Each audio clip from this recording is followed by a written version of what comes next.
నమస్తే, welcome to public court news. మనతో కొట్టారు ఆర్మూర్ ఎమ్మెల్యే రాకేష్ రెడ్డి గారు. రాకేష్ రెడ్డి గారు 5 న్యాయ 25 గ్యారంటీ సభ సక్సెస్ అయిందని చెప్పేసి కాంగ్రెస్ పార్టీ నాయకులు చెప్తున్నారు. బీజేపీ సక్సెస్ అని అనుకుంటుందా? అసలు నేను కాంగ్రెస్ని ఫీడు కాంగ్రెస్ అనుకుంటే సభల గురించి ఎందుకండి? ఇప్పుడు మోసకారి అహంకారి అందరికీ ఎవరైతే ఇప్పుడు యనమల రేవంత్ రెడ్డి గారు ఒక అబద్ధాల కోరు తెలంగాణ ప్రజలని మోసం చేసి ఈరోజు ముఖ్యమంత్రి పీఠం ఎక్కిన తర్వాత తెలంగాణ రైతాంగాన్ని మోసం చేసిండు, తెలంగాణ ఆడబిడ్డలను మోసం చేసిండు, తెలంగాణ వ్యాప్తంగా ఉన్న అన్ని కులాలను మోసం చేసిండు, అన్ని వర్గాలను మోసం చేసి ఏదైతే ఇప్పుడు బిల్డర్లను బెదిరించిండో వీళ్ళందరినీ బెదిరించిండో ఆ బెదిరించిన వాళ్ళతోని ఇప్పుడు ఏదైతే ప్రజలు వచ్చారో అది ఎవ్వరు కూడా స్వచ్ఛందంగా రాలేదు.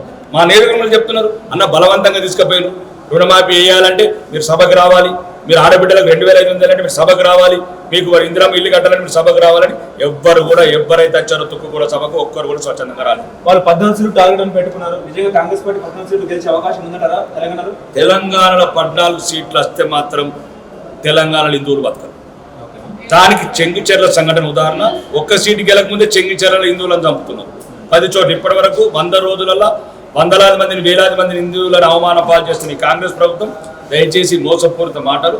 నాకు తెలిసి భారతీయ జనతా పార్టీ ఒక్కడే ఇక్కడ డబ్బులు చేసేట్టు కాంగ్రెస్కి వస్తే 2-3 రావచ్చు. అది కూడా మోసపూరిత వాగ్దానాలు. ఇప్పుడు కాంట్రాక్టర్ల దగ్గర తీసుకున్న డబ్బులు 1000 కోట్లు. ఈ డబ్బులతో గెలవగలుగుతారు. ఇప్పుడు రోజుకో ఎమ్మెల్యేలు కాంగ్రెస్ పార్టీ వెళ్తున్నారు. బీజేపీలో అలాంటి ఎమ్మెల్యేలు ఉన్నారంటే ఏం చెప్తారు?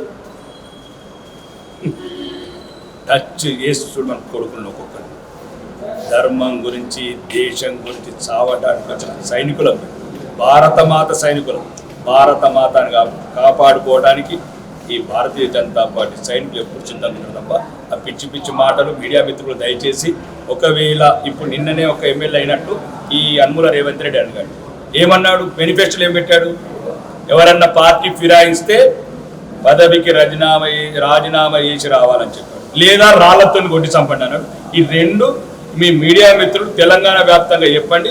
ఇప్పుడు పార్టీ మారినోడిని ఇప్పుడున్న అబద్ధాల కోరు అహంకారి యనమల రేవంత్ రెడ్డి చెప్పినట్టు పార్టీ ఫిరాయింపు పనవరంలో వాళ్ళ మేనిఫెస్టోలో పెట్టండి, చూడండి, అడగండి. ఎందుకు అడగరు? ఈ యనమల రేవంత్ రెడ్డి 2 సార్లు ఓడిపోయాడు, కామారెడ్డిలో ఓడిపోయాడు. ఎక్కడ కూడా నాయకత్వ లక్షణాలు లేవు. అదృష్టం కొద్ది ముఖ్యమంత్రి మళ్ళా ప్రజాస్వామ్య వ్యవస్థలను చిన్నభిన్నం చేస్తున్నాడు. కాబట్టి అదంతా మోసము. మా పార్టీ మారలో మాత్రం రేవంత్ రెడ్డి ఆలోచన కూడా. ఇప్పుడు తెలంగాణలో కరువు వచ్చింది చెప్తున్నారు. కేసీఆర్ తెచ్చిన కరువా, కాంగ్రెస్ తెచ్చిన కరువు అంటే ఏం చెప్తారు? బీజేపీ ఎట్లా చూస్తుంది కరువుని? ఇప్పుడు కరువుకు ముఖ్యంగా కరువు అనేది అది పద్ధతిని తర్వాత మాట్లాడదాం. అది కేసీఆర్ అనాలోచిత చర్యల వల్ల కేసీఆర్ ఏదైతే 1,00,000 కోట్లు అప్పు చేసి సరైన విధానంగా దాన్ని ఉపయోగించడం వల్ల ఆ ప్రాజెక్టు నిష్ప్రయోజనమైంది. దీనికి ఒకవేళ ఇప్పుడున్న ప్రస్తుత ప్రభుత్వం ఏదైతే రైతుల పట్ల తెలంగాణ రైతాంగాన్ని పట్ల ఏదైతే చర్యలు తీసుకోవాలో అది తీసుకోవట్లేదు. మొత్తానికి మంత్రులు ముఖ్యమంత్రులు అంతా ఢిల్లీ వీధుల చుట్టూ తిరుగుతున్నారు. ఏఎస్ఎస్ ఆఫీసర్ల కంపౌండర్ లాగా క్లర్కుల లాగా బయట ఎండలు నిలబడుతున్నారు. ఏదైతే రాష్ట్ర ప్రభుత్వము ప్రధాన కారణం ఈరోజు రైతు ఏడవడానికి రైతు కావడానికి కాంగ్రెస్ కారణం. ఎందుకంటే మీరు వెళ్ళండి, ఈ ఢిల్లీలో ఏం చేస్తున్నారు, హైదరాబాద్లో ఏం చేస్తున్నారు, వారంలో ఏం చేస్తున్నారు, పార్టీ ఫిరాయింపుల మీద ఏం దృష్టి పెట్టారు? తెలంగాణ ప్రజల కన్నీళ్లు వరిచేళ్లలో వాళ్ళ గోస, వాళ్ళు కన్నబిడ్డలు తగలబెట్టుకున్నట్టు వరిచేళ్లు తగలబెట్టుకుంటున్నారు. అక్కడ వెళ్ళిన ఇమీడియట్లీ మీకు చేత కాకపోతే చెప్పండి, అఖిలపక్షం వేయండి. మేము తిరుగుతున్నాం, జగిత్యాల వెళ్తున్నాం, కరీంనగర్ వెళ్తున్నాం, ఆదిలాబాద్ వెళ్తున్నాం, వరంగల్ వెళ్తున్నాం. రైతులు ఏడుస్తున్నారు. ఇక్కడ ఒక్కడికి కూడా కాంగ్రెస్ వాడికి బుద్ధి లేదు, ఎవరు పట్టించుకుంటలేరు. మొత్తానికి రైతులు ఈ రోజు దుస్థితికి ప్రధాన కారణం యనమల రేవంత్ రెడ్డి ఆయన మంత్రివర్గం. ఇప్పుడు ఎన్నికల్లో లోక్సభ ఎన్నికల్లో బీజేపీకి ఎన్ని సీట్లు వస్తాయి? మీ అంచనా మీరేం అంచనా వేసుకుంటారు? ఏం అంచనా కాదు, తెలంగాణ ప్రజల అంచనా, భారతదేశ ప్రజల అంచనా. తెలంగాణ వ్యాప్తంగా రామనామం మారుమోగిపోతున్నది. మొత్తం తెలంగాణ అంతా రామమయమైంది. హిందువులు బతకాలంటే, హిందువులు గౌరవంగా ఉండాలంటే ఈ రాష్ట్రంలో ఈ కాంగ్రెస్ అరాచకాలు, కాంగ్రెస్ అలియాస్ ముస్లిం